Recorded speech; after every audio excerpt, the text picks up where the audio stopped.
जय हिंद दोस्तों, रक्षित नंदा के चैनल में आपका स्वागत है। दोस्तों, आज के इस वीडियो में मैं बात करूंगा 18 महीने के डीएडीआर के एरियर के बारे में। जैसा आपको पता है, वित्त मंत्रालय ने पहले और अब बहुत से जवाब दिए हैं कि 18 महीने का डीए का एरियर पेंशनर को या फिर सरकारी कर्मचारी को नहीं दिया जा सकता, क्योंकि वो जो पैसा है 34,402 करोड़ रुपए, वो पैसे खर्च किए जा चुके हैं कोरोना पीड़ितों पर, या फिर कोरोना महामारी के बाद जो कल्याणकारी योजनाएं चलाई गई सरकार के द्वारा, तो उन योजनाओं में वो पैसा खर्च किया जा चुका है। यानी सरकार के पास पैसा नहीं है आपको देने के लिए, ऐसा सरकार या फिर वित्त मंत्रालय बताता है। लेकिन वित्त मंत्रालय ने बाद में कुछ नए लेटर जारी करे, जिसमें वित्त मंत्रालय ने बताया, भारत सरकार ने बताया कि 18 महीने का डीए का जो एरियर है, डीआर का जो एरियर है, वो तो नहीं मिलेगा, लेकिन 18 महीने का ग्रेजुटी का और लीव इनकैशमेंट का एरियर जरूर दिया जाएगा पेंशनर को। जी हां दोस्तों, तो दोस्तों इसी की जानकारी मैं आपको दूंगा। जैसे कि दोस्तों आप पीछे थंबनेल में देख रहे हैं, आ गया फिर वित्त मंत्रालय का आदेश, 18 महीने के डीएडीआर एरियर पर भुगतान होना शुरू। जी हां दोस्तों, भुगतान हुआ है पहले भी और अभी भी। जी हां दोस्तों, 18 महीने का जो डीएडीआर का एरियर है, ग्रेजुटी का, लीव इनकैशमेंट का, उसका भुगतान हुआ है पेंशनर को। और अभी भी ऐसे कुछ पेंशनर्स बच गए जिनको एरियर नहीं मिला। अब वो पेंशनर भी सीपी ग्राम में शिकायत डाल के वो एरियर ले रहे हैं। इस पर भी जानकारी दूंगा।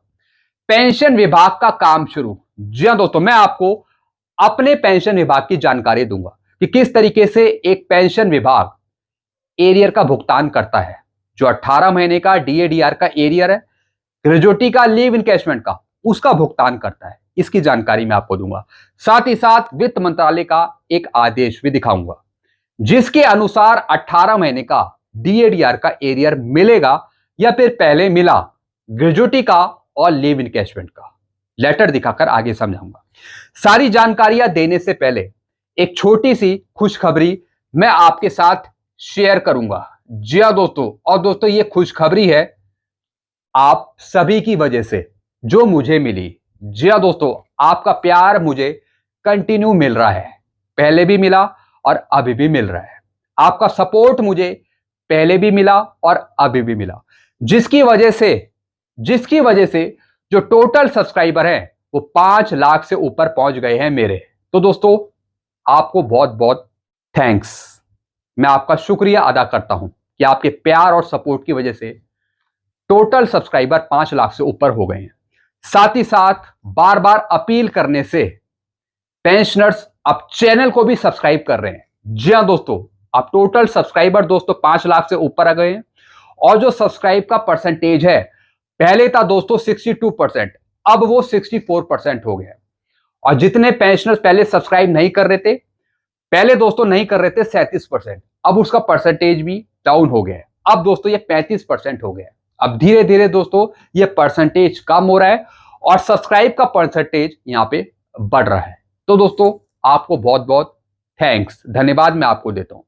पेंशनर्स, फैमिली पेंशनर्स जागरूक हो रहे हैं मेरे वीडियो देखने के बाद, कार्रवाई कर रहे हैं, सीपी ग्राम में शिकायत डाल रहे हैं। तो दोस्तों जो भी उनका रुका हुआ एरियर है, अब वो उनको मिल रहा है फ्री ऑफ कॉस्ट। एक भी पैसा आपसे नहीं लिया जाता, सारी जानकारियां, सारी हेल्प आपको फ्री में दी जाती है।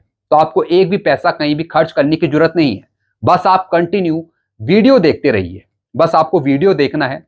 जो भी हेल्प आपको मिलेगी उससे आपको पुराना एरियर आपको पूरा मिल जाएगा जो आपको नहीं मिला। तो दोस्तों एक बार फिर से आपको बहुत बहुत थैंक्स, धन्यवाद। आपका प्यार और सपोर्ट लगातार मुझे मिल रहा है। Thank you.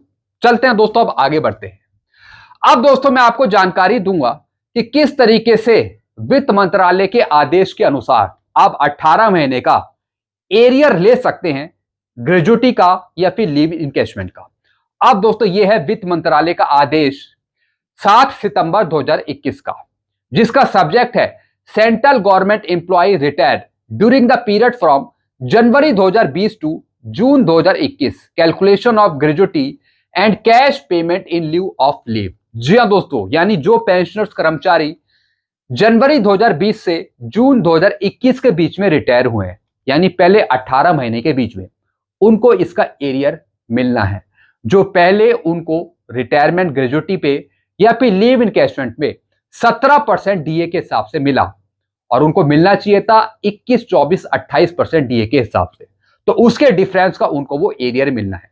काफी पेंशनर्स को पहले मिल चुका है, लेकिन जिनको नहीं मिला वो पेंशनर सीपी ग्राम में शिकायत डाले और एरियर ले लीजिए। सारी जानकारी मैं आपको दूंगा। अब दोस्तों मैं आपको अपने पेंशन विभाग का एक लेटर या फिर एक नोटिंग दिखाऊंगा कि किस तरीके से हमने पेंशनर्स को भुगतान किया, किस तरीके से हमने उनकी कैलकुलेशन करी 18 महीने के डीएडीआर के एरियर की, ग्रेजुटी पे या फिर लीव इनकैशमेंट पे। जो लीव इनकैशमेंट का पैसा है वो पे एंड अकाउंट ऑफिस की तरफ से पे होगा जवान को, लेकिन जो ग्रेजुटी का एरियर है वो पीसीडीए सीजीडी की तरफ से पे होगा। यह है पूरी सच्चाई। तो लीव इनकैशमेंट के पैसे के लिए आप पे एंड अकाउंट ऑफिस से कांटेक्ट करेंगे और जो ग्रेजुटी के डिफरेंस का एरियर है उसके लिए आप कांटेक्ट करेंगे पीसीडीए सीजीडीए से।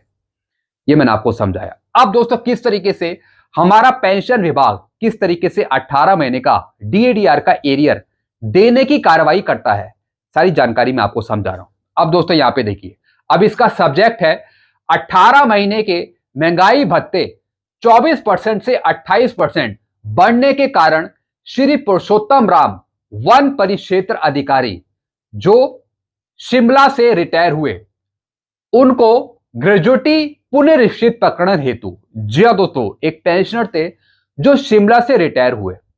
अब दोस्तों इनका केस हमारे पेंशन डिपार्टमेंट के पास आया, तो हमने इनकी केस की जांच करी, उसके आधार पर ये नोटिंग बनाई है ताकि इनको ग्रेजुटी के डिफरेंस का एरियर मिल सके, वो भी 18 महीने के डीएडीआर के बेस पर।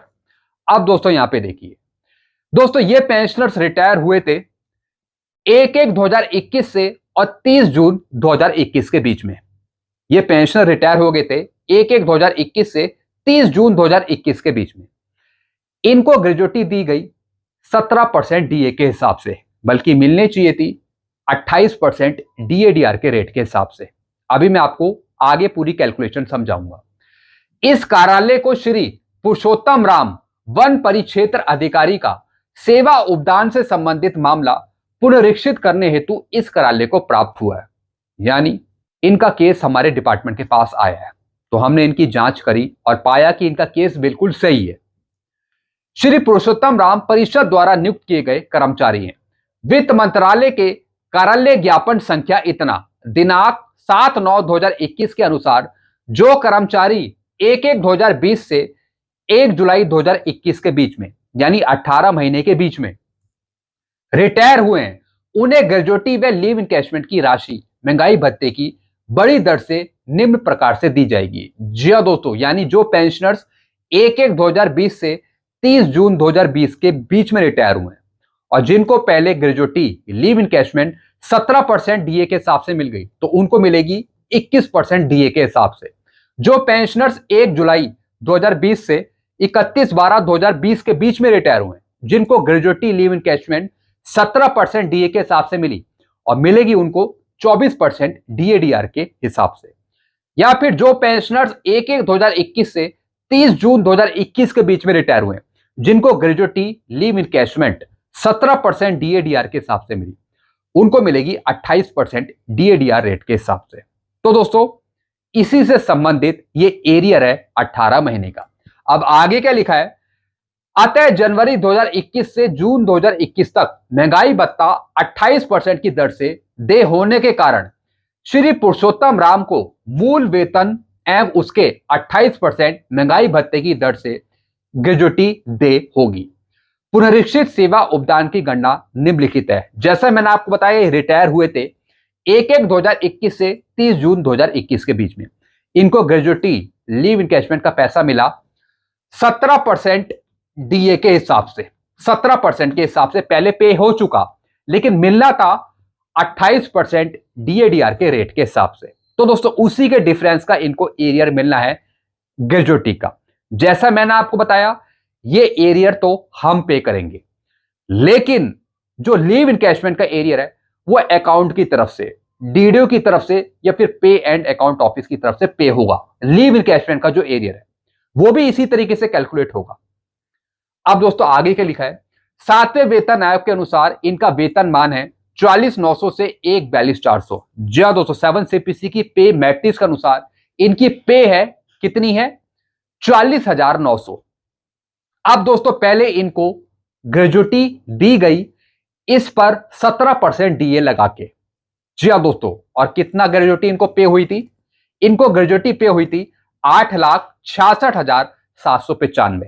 जी हाँ दोस्तों, और दोस्तों ये पे हुई थी 17% डीए के हिसाब से, लेकिन अब इनकी कैलकुलेट होगी 28% डीएडीआर के रेट के हिसाब से। तो दोस्तों इनकी बेसिक है 44,900, इसका आप करेंगे 28%, तो ये आएगा 12,572। दोनों का टोटल कर देंगे तो ये आ जाएगा 57,472। फिर दोस्तों मूल वेतन और महंगाई भत्ता को जोड़कर जो 57,472 आया, अब इसको फॉर्मूले में रखेंगे तो 57,472 मल्टीप्लाई 66 डिवाइडेड बाई 4, ये ग्रेजुटी निकालने का फॉर्मूला है। तो दोस्तों इनकी 28% डीएडीआर के हिसाब से इनकी ग्रेजुटी बनेगी 9,48,288। और पहले जो इनको पे हुई 17% डीएडीआर के हिसाब से ग्रेजुटी, वो पे हुई थी 8,66,795। अब दोस्तों दोनों में डिफरेंस कितना है, यानी पहले जो पे हुई 17% के हिसाब से और जो अब बनी 28% डीए के हिसाब से, तो दोनों का डिफरेंस है 81,493 रुपए। तो दोस्तों अब ये एरियर इनको पे हुआ है 81,493। ये ग्रेजुटी का एरियर है 18 महीने का। जी हाँ दोस्तों, जो ग्रेजुटी का एरियर है ये इनको इतना मिलेगा 81,493। तो दोस्तों यही कैलकुलेशन हमने करी है ताकि दोस्तों ये एरियर इनको मिल जाए। ऐसे दोस्तों आपका भी एरियर होगा ग्रेजुटी का या फिर लीव इनकैशमेंट का। अगर आपको अभी तक नहीं मिला तो दोस्तों डायरेक्टली आप फिर रिकॉर्ड को लेटर लिख लीजिए, रिकॉर्ड को लेटर लिखिए, वो अपने आप कार्रवाई करेगा। जो आपका लीव इनकैशमेंट का एरियर है वो आपको पे एंड अकाउंट ऑफिस से दिलवा देगा, जो आपका ग्रेजुटी का एरियर है वो आपको पीसीडीए सीडी की तरफ से मिल जाएगा। लेकिन कार्रवाई आप सीपी ग्राम में भी डाल के कर सकते हैं या फिर जिला सैनिक बोर्ड से भी कर सकते हैं। तो दोस्तों इस तरीके से दोस्तों ये इनका एरियर बना 81,493 रुपए, 81,493। कई पेंशनर्स को पहले इसका भुगतान भी हुआ है, कुछ बीच में पेंशनर्स रह गए थे तो उनको अभी भुगतान हो रहा है, जिनको पहले नहीं हुआ। कुछ पेंशनर्स बच गए हैं, ज्यादा पेंशनर्स नहीं है, कुछ ही पेंशनर्स हैं जिनको भुगतान नहीं हुआ पहले। तो अगर आपको नहीं हुआ तो आप इस तरीके से कार्रवाई करके आप एरियर ले सकते हैं 18 महीने का डीएडीआर के एरियर का, और ये एरियर है ग्रेजुटी और लीव इनकैशमेंट का। तो दोस्तों यहां पर हमने बहुत पहले ही ये केस आगे फॉरवर्ड कर दिए हैं अपने अधिकारियों को, ताकि दोस्तों इस पर सैंक्शन ली जा सके और फिर इन पेंशनर्स को इतना एरियर दिया जा सके। अब नीचे यही लिखा है, सक्षम अधिकारी उप महानिदेशक महोदय से प्रार्थना है कि वे श्री पुरुषोत्तम राम वन परिक्षेत्र अधिकारी को पुनरीक्षित सेवा उपदान प्राधिकरण करने की अनुमति प्रदान करने की कृपा करें। जी दोस्तों, तो अप्रूवल के लिए दोस्तों पहले भी भेजा था, तो दोस्तों अब इस पे सैंक्शन मिल जाएगी तो इतना एरियर इनको पे हो जाएगा। ऐसे बहुत से पेंशनर्स को दोस्तों हमने दिया है एरियर, बहुत से पेंशनर्स को दिया है। अगर आपका भी छूट गया तो फिर आप भी कार्रवाई कर लीजिए, अपने डिपार्टमेंट से कंसल्ट कर लीजिए या फिर सीपी ग्राम में शिकायत डाल दीजिए। तो दोस्तों ये कुछ जानकारी थी जो मैंने आपको दी 18 महीने के डीएडीआर के एरियर के बारे में। एक बार फिर बता रहा हूं, जो सरकार है वो पेंशन का एरियर तो आपको नहीं देगी 21, 24 और 28% डीए का। जी हाँ दोस्तों, सरकार ने पहले ही मना कर दिया कि जो पेंशन का एरियर है आपका डीए का 21, 24, 28% डीए का 18 महीने का 1/1/2020 से 30 जून 2021 तक का, तो पेंशन पे तो आपको इसका एरियर नहीं मिलेगा, लेकिन इन डीए का 21, 24, 28% के हिसाब से आपको ग्रेजुटी का और लीव इनकैशमेंट का एरियर मिल जाएगा। अगर आपको पहले मिल चुका है तो ठीक है, अगर नहीं मिला तो ये लेटर आप मेरे से ले लीजिए। इस लेटर के अनुसार आपको ग्रेजुटी का और लीव इनकैशमेंट का एरियर मिल जाएगा। तो दोस्तों जो हमने यहाँ पे ये नोटिंग करी, तो दोस्तों इस नोटिंग में हमने इस लेटर का भी रेफरेंस दिया है। जो ये लेटर था वित्त मंत्रालय का, इसका भी रेफरेंस देकर हमने ये नोटिंग करी है ताकि इन पेंशनर्स को इतने एरियर का भुगतान किया जा सके, जो मैंने आपको यहाँ पे समझाया है 81,493। तो दोस्तों आप भी कार्रवाई कर सकते हैं, अगर आपको नहीं मिला तो फिर आप सीपी ग्राम में शिकायत डाल सकते हैं। तो दोस्तों यही कुछ जानकारियां थी जो मैंने आपको दी है। एक बार फिर से दोस्तों मैं आपको धन्यवाद देना चाहूंगा, आपका शुक्रिया अदा करना चाहूंगा कि आपके प्यार और सपोर्ट की वजह से आज मेरे चैनल पे सब्सक्राइबर 5 लाख से ऊपर हो गए। तो ऐसे दोस्तों आप प्यार बनाए रखिए, सपोर्ट करते रहिए। आपको अच्छी जानकारियां, आपकी हेल्प की जानकारियां आपको मिलती रहेंगी आगे भी। और दोस्तों ये चैनल कोई हवा में नहीं बना गया है। जो मैं वीडियो बनाता हूं ये सब हवा में नहीं है। पूरी पेंशन की जानकारियां मुझे है, अपने विभाग से कंसल्ट करके ये सारी जानकारियां मैं आपको दे पाता हूं। जी हाँ दोस्तों, सारे लेटर पत्र मिनिस्ट्री के पेंशन की A to Z जानकारियां हमारे पेंशन विभाग में डील होती रहती है। तो जितनी भी नई जानकारी आती है या फिर पुरानी जानकारी है, वो सारी जानकारियां मैं अपने विभाग से कंसल्ट करके आपको देता रहता हूं। तो दोस्तों आपको सारी चीजें आपको 100% सही पता लगती हैं। ऐसे दोस्तों मैं आपको सपोर्ट की उम्मीद करता हूं कि आप सपोर्ट बनाए रखिए और कंटिन्यू वीडियो देखते रहिए, ताकि आगे भी आपको नई जानकारियां, रूल्स की जानकारियां आपको तुरंत मिल सके। तो चैनल को सब्सक्राइब करना मत भूलेगा। चैनल तो आपने सब्सक्राइब करके 5 लाख से ऊपर बढ़ा ही दिए, लेकिन साथ ही साथ वीडियो को शेयर भी कर दीजिएगा। आपका प्यार और सपोर्ट की जरूरत है। वीडियो आपको अच्छे मिलते रहेंगे। Thank you so much.